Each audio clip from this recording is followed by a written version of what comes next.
ओम नमो भगवते वासुदेवाय नमो नमः। जय श्री कृष्ण मित्रों, राधे राधे।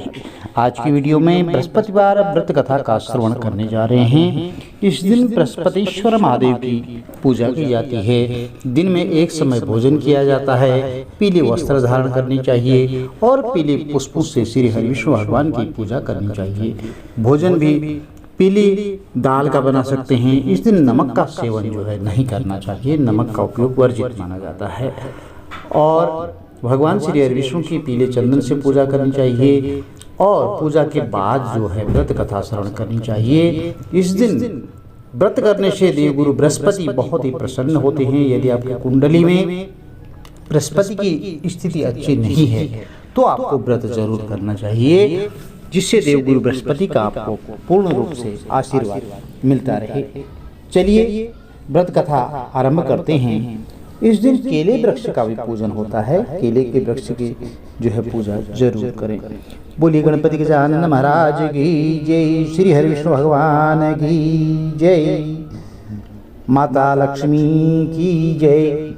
किसी गांव में एक साहूकार रहता था, जिसके घर में अन्न वस्त्र धन की किसी प्रकार की कभी कोई कमी नहीं थी, परंतु उसकी स्त्री जो है बहुत ही कंजूस थी, कृपण थी। किसी भी भिक्षा मांगने वाले को कुछ नहीं देती। जो भी उनके द्वार पर भिक्षा मांगने आता था उसे कभी भी कुछ नहीं देती थी, खाली हाथ लौटा देती थी और सारे दिन जो है घर के कामकाज में लगी रहती थी। तो एक समय एक साधु महात्मा बृहस्पतिवार के दिन उनके द्वार पर आए और भिक्षा की याचना करने लगी। तो स्त्री उस समय घर के आंगन की लिपाई कर रही थी। इस कारण साधु महाराज से कहने लगी कि महाराज, इस समय तो मैं घर की लिपाई कर रही हूँ, आपको कुछ नहीं दे सकती, फिर किसी अवकाश के समय आना। तो साधु महात्मा खाली हाथ चले गए।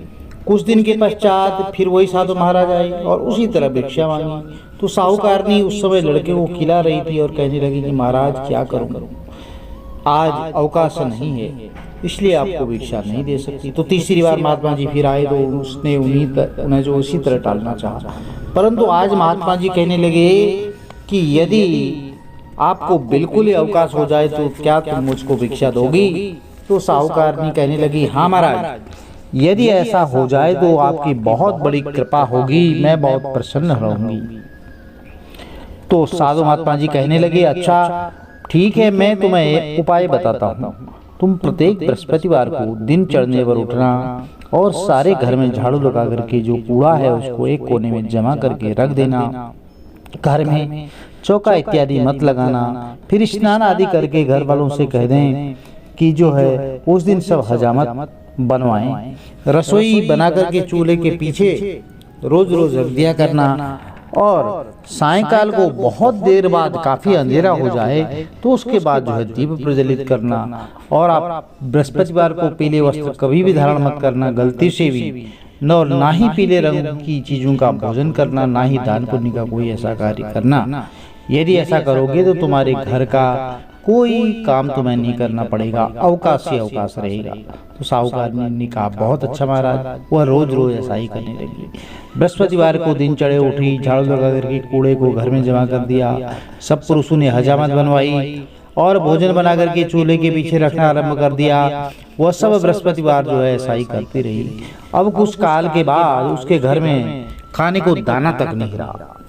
थोड़े ही दिन में वही महात्मा फिर आए और महात्मा ने जो है भिक्षा मांगी, परंतु सेठानी ने कहा कि महाराज, मेरे घर में खाने को अन्न का दाना तक नहीं है, आपको मैं क्या दे सकती हूँ? तो तब महात्मा जी ने कहा, जब तुम्हारे घर में सब कुछ था तो तुम तब भी कुछ नहीं देती थी और अब पूरा का पूरा अवकाश है तो तुम अब भी कुछ नहीं दे रही हो, तुम चाहती क्या हो आखिर? तो तब सेठानी ने हाथ जोड़ करके प्रार्थना की कहा, महाराज, अब कोई ऐसा उपाय बताओ कि मेरे घर में पहले जैसा धन धान्य हो जाए। अब मैं प्रतिज्ञा करती हूँ कि अवश्य ही जैसा आप कहेंगे मैं वैसा ही करूँगी। तो तब महात्मा जी ने कहा, बृहस्पतिवार को प्रातःकाल उठ करके स्नान आदि से निवृत्त होकर के घर को गौ के गोबर से लिपाई करो और घर के पुरुष उस दिन हजामत नहीं बनवाएं। भूखों को अन्न जल देती रहा करो।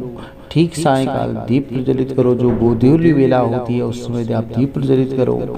यदि ऐसा करोगी तो तुम्हारी सब मनोकामनाएं भगवान बृहस्पति जी अवश्य ही पूर्ण करेंगे। तो सेठानी ने ऐसा ही किया और उसके घर में धन धान्य वैसा ही हो गया जैसा कि पहले था। इस तरह भगवान देवगुरु बृहस्पति की कृपा से अनेक प्रकार के सुख भोग करके वह दीर्घ काल तक जीवित रहे।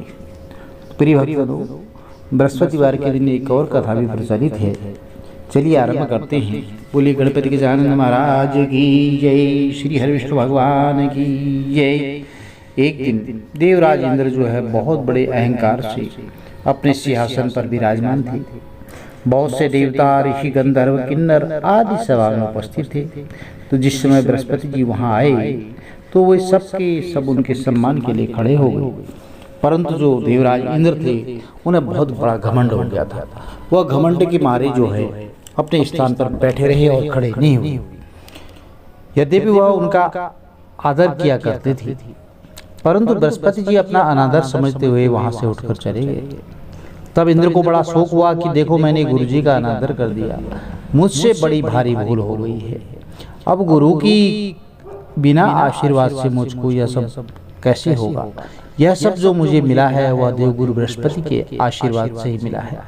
आज उनके क्रोध से यह सब नष्ट हो जाएगा, इसलिए उनके पास मुझे जो है जाकर के क्षमा मांगनी चाहिए, जिससे उनका क्रोध शांत हो जाए और मेरा कल्याण हो।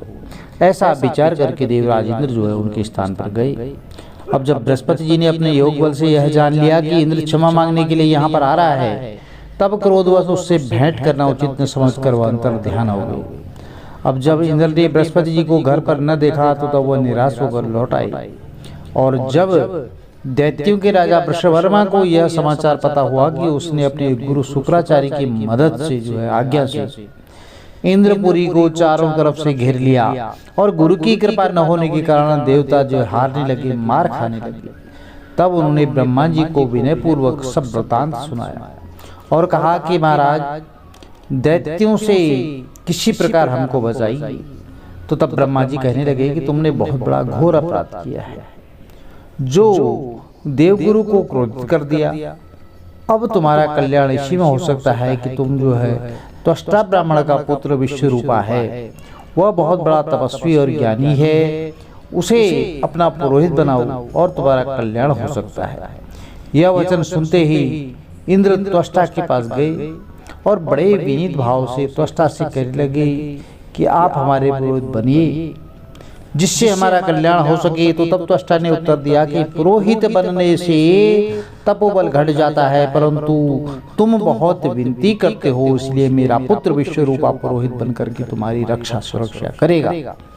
तो विश्वरूपा के ने पिता की आज्ञा से पुरोहित बनकर ऐसा यत्न किया कि हर इच्छा से इंद्र वृषवर्मा को युद्ध में जीत करके अपने से इंद्रासन पर स्थित हुआ। और विश्वरूपा की तीन मुख थे। एक मुख से वह सोमपल्ली लता का रस निकाल करके पीते थे, दूसरे मुख से वह मदिरा पीते थे और तीसरे मुख से अन्न आदि भोजन ग्रहण करते। तो इंद्र ने कुछ दिनों के बाद कहा कि मैं आपकी कृपा से यज्ञ करना चाहता हूँ। जब विश्वरूपा की आज्ञा के अनुसार यज्ञ प्रारंभ हो गया, तब एक दैत्य ने विश्वरूपा से कहा कि तुम्हारी माता भी जो है दैत्य की कन्या है, तो इसी कारण से हमारे कल्याण के निमित्त एक आहुति जो है दैत्यों के नाम पर भी दे दिया करो, तो यह उत्तम बात होगी। तो विश्वरूपा उस दैत्य का कहा मानकर आहुति देते समय दैत्य का नाम भी धीरे से करने लगा और इसी कारण से यज्ञ करने से देवताओं का जो तेज था, तपोबल था, वह नहीं बढ़ा। और इंद्र ने जैसे यह वृतांत जाना तो वह क्रोधित हो गए और विश्वरूपा के जो 3 सिर थे ना, उनको काट दिया। मद्यपान करने वाले मुख से भंवरा, सोमपल्ली पीने वाले से कबूतर और अन्न खाने वाले मुख से वह तीतर बन गया। तो विश्वरूपा के मरते ही इंद्र का स्वरूप ब्रह्म हत्या के प्रभाव में बदल गया। अब देवताओं के 1 वर्ष पश्चात जो है उन्होंने पश्चाताप करते रहे 1 साल तक, पर वो ब्रह्म हत्या का पाप जो है नहीं छूट सका। अब देखिए क्या किया। अब सब देवताओं के प्रार्थना करने पर ब्रह्मा जी बृहस्पति के पास गए, तो उस ब्रह्म हत्या के 4 भाग किए गए। उनमें से 1 भाग तो पृथ्वी को दे दिया गया, इसी कारण से कहीं कहीं पर जो है धरती ऊंची नीची और बीज बोने लायक भी नहीं रहती है, गड्ढे होते हैं। तो साथ ही ब्रह्मा जी ने यह भी वरदान दिया कि यहाँ पृथ्वी में जहाँ पर भी गड्ढा होगा कुछ समय पश्चात वह स्वयं भर जाएगा। और दूसरे वृक्षों को दिया दूसरा भाग, जिससे उसमें से गोंद बनकर बहता है। इस कारण से जो गूगल है ना, उसके अतिरिक्त सारे गोंद अशुद्ध बन जाते हैं। और एक भाग जो है वृक्षों को यह भी वरदान दिया साथ में कि ऊपर से आप सूख जाने पर भी जड़ से फिर से फूट जाओगे।